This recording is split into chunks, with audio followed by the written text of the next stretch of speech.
All right, good afternoon. Welcome into a fresh new hour of HQ. I'm Katie Mox. He's Chris Hassel. Always enjoy working with you. Hass, can you believe that we're week 11 in the NFL? I really can't. It's going way too fast. We're almost to holiday football, Thanksgiving, and then Christmas.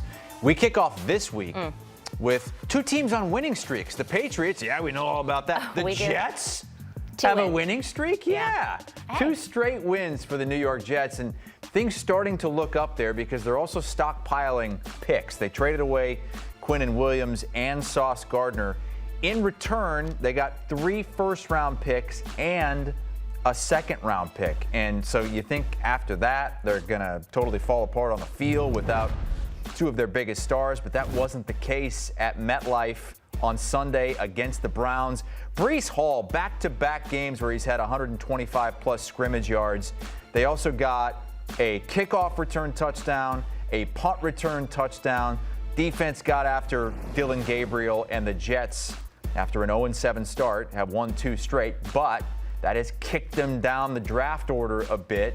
They are now sitting in that 5th spot. They also have what would be the 32nd pick in the first round right now, thanks to that trade with the Colts, the Sauce Gardner trade. The Colts right now would have the 32nd pick that goes to the Jets. Aditi Kinkhabwala was on the call for that game, that crazy game this past weekend. Aditi, what are the vibes like there? Because, I mean, it was a horrible 0-7 start, but then you win a game, then you pick up a bunch of draft capital, and then you start a winning streak. Well, Chris, you know what the commonality is there? For those 2 wins, who was on the sideline? There you are.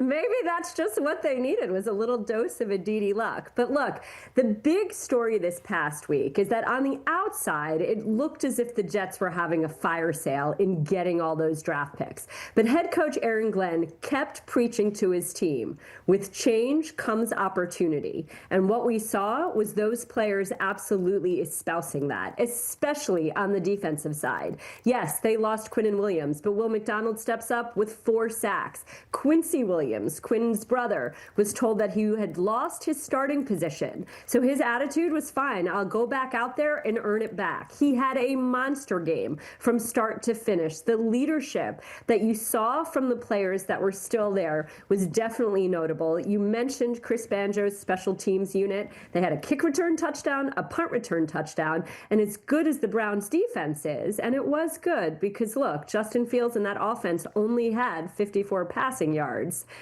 It's hard to overcome giving up 2 special teams touchdowns like that.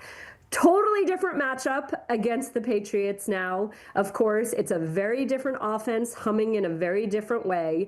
But the important thing here is that the Jets are indeed fighting. They are indeed listening to head coach Aaron Glenn. And as you said, all of those draft picks are setting them up for the future because they clearly need to build a team in Glenn's image. The way you do that is by drafting players that espouse what your head coach wants. Yeah, and just look to the other side of the field this week, and you'll see a team that has turned things around quickly with a new head coach via draft picks, via free agency. You've had New England a couple of times this season. I can't imagine that you thought at this point, though, Drake Maye would be a co-MVP favorite, and they might end up getting the 1 seed in the AFC. How have they done it?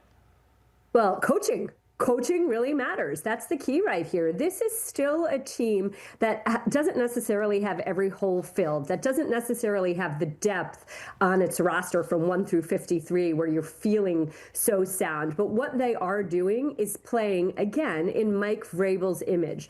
They fight. They have personality. This is what players have told us on opposing teams every time that we cover them, that you see Mike Vrabel. And then Harold Landry, who of course played for Vrabel in Tennessee, he told us that he's never been around a coaching staff that prepares you better than this staff does. And now when you say Drake Maye, look, even a year ago, this was a staff that loved what they had in this young player. This quarterback is so driven to succeed. He told us earlier in the year that he looks at the schedule, and even though he doesn't oppose quarterbacks directly, he knows what quarterbacks are on the other side, what quarterbacks he needs to beat in order to get his team where it wants to go.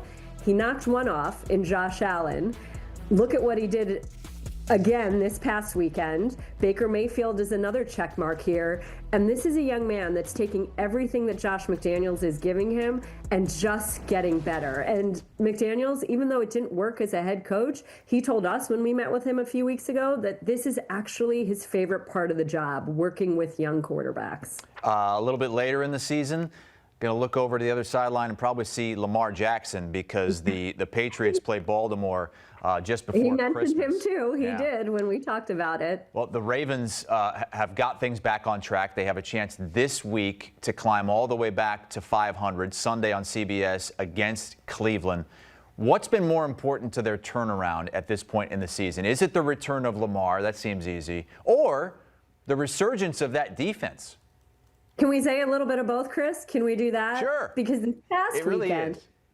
Obviously, number one, Lamar Jackson is the best player in the National Football League. When he is healthy, when he is out there, he lifts everybody with him. But you look at this last weekend's game, and the offense wasn't necessarily clicking on all cylinders. It was the special teams and the defense that pulled them through. And this is something that we said a few weeks ago, that this defense did indeed take a little time to get healthy, to get going, a year ago. I expected much of the same. They're finally hitting their stride here, getting some takeaways, playing better. Hand in hand, this is what John Harbaugh, former special teams coordinator, always preaches, that it takes all three phases, and that when one phase maybe isn't necessarily clicking, you want another one to pick you up. And just like you said, 4 of the next 5 Ravens games are against teams that currently don't have winning records. And the one that does is the Steelers, who are kind of on a slide and not necessarily looking like world beaters as they maybe were 3 weeks ago. Yeah, they're only a game out in the division now, and the Steelers with a tough game coming up this weekend. They may be in first place by the time they face the Pittsburgh Steelers there in early December. You're going to be in Jacksonville, God willing anyway, with all the plane issues that we're having. But you should be there for the Jaguars and the Chargers, 2 teams right now in wild card position. But Aditi, 2 teams, they feel like they're going in different directions right now. A little bit. You're right. The Jaguars collapsed. They had a 19-point lead in the fourth quarter. To give that up against Davis Mills and the Texans, not a great feeling. Now, head coach Liam Cohen has said this week, we can't let that loss beat us twice, put it behind us. But let's just be honest here. That Chargers team, it's looking really, really good. That defense is really coming around. And Justin Herbert, the way that he is playing behind an offensive line that lost both of its tackles. I'll tell you this, Chris, when we met with them last year, Jim Harbaugh said, God willing, Justin Herbert will be the last quarterback he ever coaches. That's how much he loves this young player. Ladd McConkey, who they drafted a year ago, is on fire right now. The run game has been going. So we'll see. Of course, the Chargers are making their 5th trip across the country. You and I both know that cross-country travel, not necessarily the easiest thing. But can the Jaguars indeed put last week's loss behind them?